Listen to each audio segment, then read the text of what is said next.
Fernando Kotait Maluf, referência em oncologia do país e um dos fundadores do Instituto Vencer o Câncer. Uma coisa que é muito falada entre as pessoas.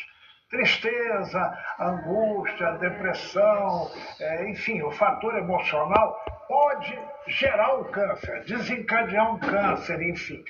Isso é verdade, isso é mentira? A gente sabe que quadros de tristeza crônica, ou de depressão crônica, ou de ansiedade crônica, podem comprovadamente desarmonizar o sistema imune.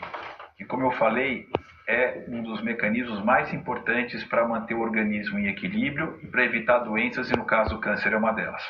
Portanto, eu pessoalmente acho, não uma tristeza aguda, não uma raiva de alguém aguda, mas um quadro que perdura por muito tempo, sim, pode ser um fator predisponente de câncer. O que eu devo fazer do ponto de vista de aumentar a minha imunidade? Bom, coisas básicas. Esporte é algo que aumenta a imunidade. Pode ser uma caminhada rápida por 30, 40 minutos por dia. Outra parte importante que eu acredito: viver a vida com alegria, aumentar e amplificar as coisas boas e diluir emocionalmente os problemas, enfrentá-los, mas não trazê-los para o seu coração. Terceira coisa, prática: vacinação. Meninos e meninas dos 9 aos 14 anos, e agora isso foi ampliado até os 19 anos, precisam se vacinar contra o HPV, porque com esse boost da imunidade contra o vírus, elas ficam blindadas de serem infectadas pelo vírus e evitam 5 tipos de tumores.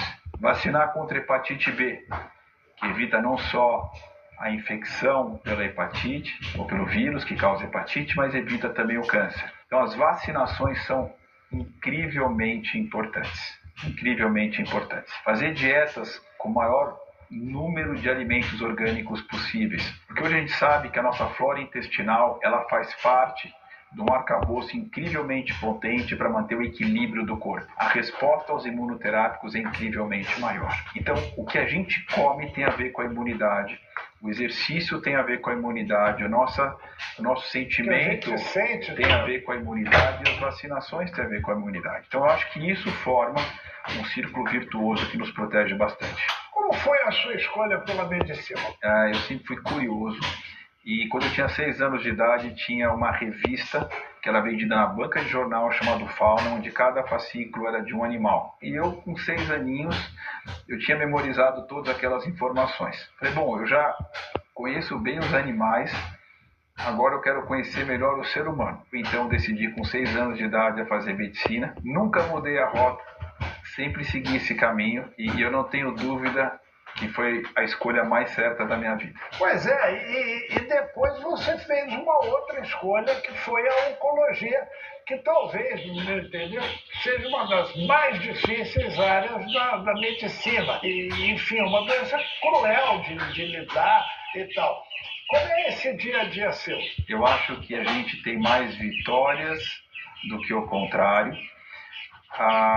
Mas eu acho que o importante na área que eu faço é me sentir útil. E eu sempre falo que o sentir útil tem uma relação muito importante com a palavra servir, porque o paciente está sempre acima do médico. O importante é ele. O importante é ele.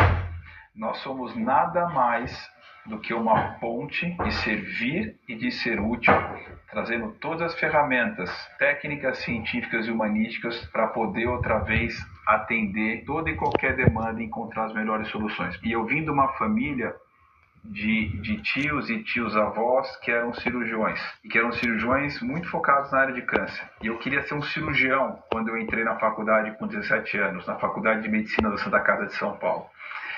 Só que durante o processo da faculdade, eu comecei a me interessar por cuidar do câncer de uma outra forma que não cirúrgica. E chegando perto da minha formação, eu estava em dúvida se eu ia querer cuidar de pacientes com câncer como cirurgião ou como um clínico. E aí tive uma visão espiritual que claramente me direcionou para fazer oncologia. E certamente eu não tenho dúvida que eu fui colocado no caminho, que é o caminho que eu deveria ter percorrido e que eu percorro até hoje, e que eu quero percorrer ainda por um longo tempo, que é de um oncologista clínico. E aí cuidando de pessoas de todas as classes sociais, de todos os jeitos.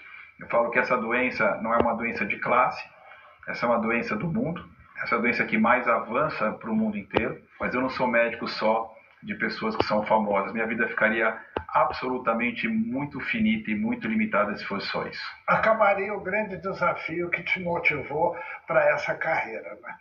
Olha, antes de terminar nossa conversa, nós temos por hábito aqui no programa que os entrevistados tragam alguma coisa que lhe é muito importante na sua trajetória.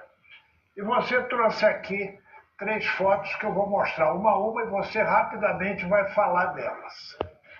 Essa é a foto da minha irmã Veridiana, quando a gente foi fazer o Kilimanjaro, que é o cume mais alto da África. E essa viagem foi muito especial porque eu sou um esportista, né? E eu trabalho a bandeira do esporte como uma bandeira de superação, de saúde.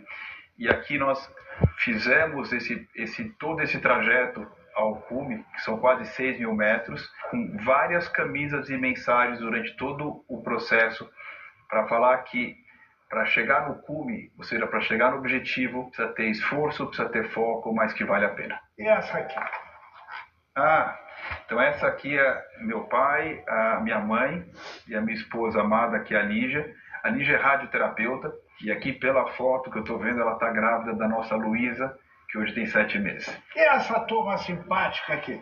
Então aqui está meu pai, minha mãe, o Helene e a Beth, a minha irmã Veridiana com meu cunhado Renato, meu irmão Caio com a minha cunhada Virgínia e todos os sobrinhos. E mais uma vez, muito obrigado pela sua presença que contribuiu, orientou, educou, informou dentro da complexidade dessa doença que ainda assusta muita gente. Obrigado por me receber, obrigado pela ótima conversa. E as pessoas que estiverem interessadas em mais informação, além do nosso Instagram pessoal, tem o Instituto Vencer o Câncer, que, como eu falei, Ricardo, é uma fonte extremamente confiável, fácil de ler e transparente sobre prevenção, diagnóstico e tratamento do câncer. E na próxima semana estaremos de volta com outra história inspiradora por esse nosso país. Exemplos que estão contribuindo para transformar a cara do Brasil. Até lá!